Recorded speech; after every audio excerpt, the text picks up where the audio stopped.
ఉంటాయిరా. నాగలి భుజాన పెట్టుకుంటే దోస్తులు చేసినట్టేరా. కొట్టు గోదా పక్కన ఉంటే కొండంత బలగం ఉన్నట్టురా.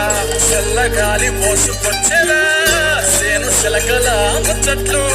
దారి పొడుగు చెట్ల కొమ్మల రాలుతున్న పూల సప్పట్లు. గట్టి మోపులు కాల్వ కట్టులు చెమట సుక్కల్లో తడిసినయి